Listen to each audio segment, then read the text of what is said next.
के द्वारा KGCCI Kumaon Garhwal commerce of chamber का नवनिर्माणित भवन का लोकार्पण किया गया, जिसमें व्यापारियों ने अपनी समस्याओं को गिनाया और मुख्यमंत्री पुष्कर सिंह धामी ने व्यापारियों की समस्याओं को समझा और भविष्य में उसको हल करने का भी आश्वासन दिया। कनेक्टिविटी कैसी हो, पार्किंग की व्यवस्था कैसी हो, आवागमन कैसा हो, परिवहन कैसा हो, उन सभी का, क्योंकि आने वाले समय में इतनी तेजी से संख्या बढ़ने वाली है। और तय मानिए कि उत्तराखंड में उद्योगों के लिए तो एक जिस प्रकार का एटमॉस्फेयर है और जिस प्रकार की यहाँ से चीजों को हम लोग आगे बढ़ाने का प्रयास कर रहे हैं, आप सब लोग भी अगर उसमें आप योगदान दे ही रहे हैं और तेजी से योगदान देंगे तो उत्तराखंड हमारा इंडस्ट्री के क्षेत्र में भी एक मॉडल के रूप में खड़ा होगा, एक मॉडल बनेगा। क्योंकि आसानी से मैं आपको बताऊं, जो बिजली की बात जब अशोक जी कर रहे थे तो मैं बिजली मंत्री जी के पास गया था भारत सरकार, तो वहां बात होने लगी। उन्होंने कहा कि भाई हम आपको कैसे दे सकते हैं, 400 मेगावाट बिजली आपको नहीं देंगे। और हमारे अधिकारी गण भी थे, तो उनके पास कोई जवाब ठीक प्रकार से बन नहीं पा रहा था कि उत्तराखंड को ही बिजली क्यों दी जाए। तो मैंने कहा भाई, आप पूरा भारत है आपका, लेकिन एक राज्य आपका ऐसा है कि अगर आपने हमको 400 मेगावाट बिजली दे दी तो आपका एक राज्य तो पूरी तरह से ठीक हो गया ना, मॉडल हो गया। आप कह सकते हैं कि वहां कोई बिजली की प्रॉब्लम नहीं है। माननीय मंत्री जी की समझ में आया, उन्होंने कहा हाँ मुख्यमंत्री ठीक कह रहे हैं भाई, इसको कर दीजिए, और हमको बिजली मिल गई। और दूसरे राज्यों में आज अगर उत्तर प्रदेश में कोई कहे या मध्य प्रदेश में कहे या बड़े राज्यों में कहे कि हम सारी व्यवस्थाओं को एक साथ कर देंगे, सारी इंडस्ट्री ऐसी बना देंगे, सारा प्रशासन ऐसा बना देंगे, तो थोड़ा चूंकि भौगोलिक कारण बड़ा राज्य होने के कारण उसमें तमाम प्रकार के अवरोध भी हैं, तमाम प्रकार की चीजें हैं। लेकिन हमारे राज्य में हम आसानी से इस क्षेत्र में मॉडल बना सकते हैं और मुझे पूरा विश्वास है कि आप सब लोग इस दिशा में काम करेंगे। और जो हमने श्रेष्ठ उत्तराखंड का जो संकल्प लिया है, वो श्रेष्ठ उत्तराखंड का संकल्प आप सबके सहयोग से, आप सबकी शुभकामनाओं से और आप सबके मार्गदर्शन से ये संभव होगा। और आने वाले सालों में हम हर क्षेत्र में हिंदुस्तान के अग्रणी राज्यों में होंगे। और हमारा जो विकल्प रहित संकल्प है, कंधे से कंधा मिलाकर, कदम से कदम मिलाकर हम सब लोग साथ में चलेंगे तो ये पूरा होगा।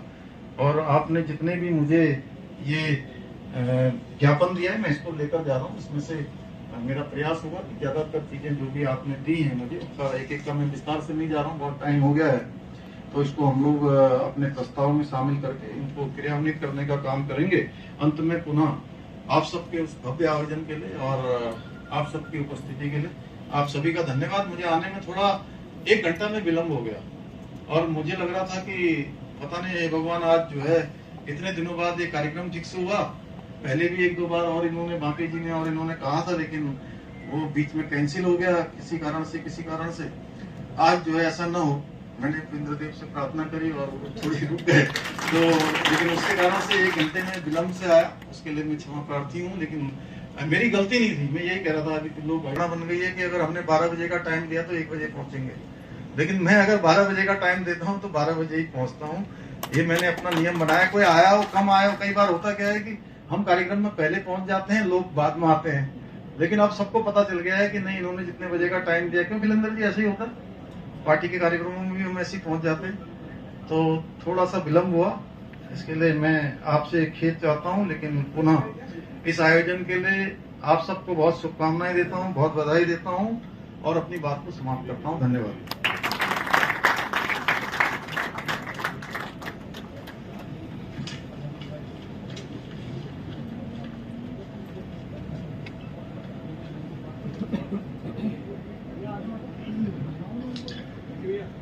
धन्यवाद माननीय मुख्यमंत्री जी, आपका इस चैम्बर हाउस में आना और हम सभी को संबोधित करना, यह एक ऐतिहासिक क्षण है। हम सभी के लिए बहुत गौरव का क्षण है। हम गौरवान्वित हैं, न केवल गौरवान्वित हैं बल्कि आशान्वित भी हैं। आपके यहाँ आने से संवाद का एक नया अध्याय शुरू हुआ है। निश्चित रूप से संवाद में वृद्धि हुई है और जहाँ संवाद में वृद्धि होती है वहाँ हर प्रकार के समाधान का मार्ग प्रशस्त होता है। ये संवाद बना रहे, इस आशा के साथ मैं आपसे प्रार्थना करता हूं, इस ऐतिहासिक क्षण को आपकी स्मृति में संजो कर रखने के लिए एक स्मृति चिन्ह भेंट करने के लिए मैं मंच पर उपस्थित अपने सभी अधिकारियों से आग्रह करता हूं, कृपया माननीय मुख्यमंत्री जी को चैम्बर की ओर से एक स्मृति चिन्ह देने का कष्ट करें।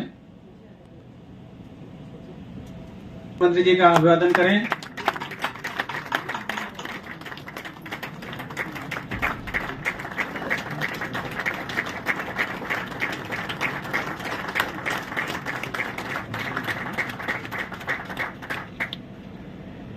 एक और स्मृति चिन्ह देने के लिए मैं मंच पर आमंत्रित करता हूं श्री मीणा जी को, राजीव भाई जी को, मदन मोहन जिंदल जी को, शरद गोयल जी को।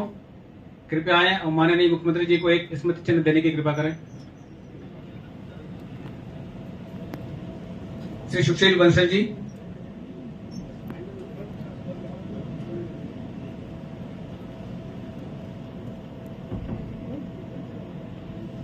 ऊपर ही रख दीजिए, ऊपर ही रख दीजिए। बाबा केदारनाथ धाम, बाबा की कृपा हम सभी में बनी रहे।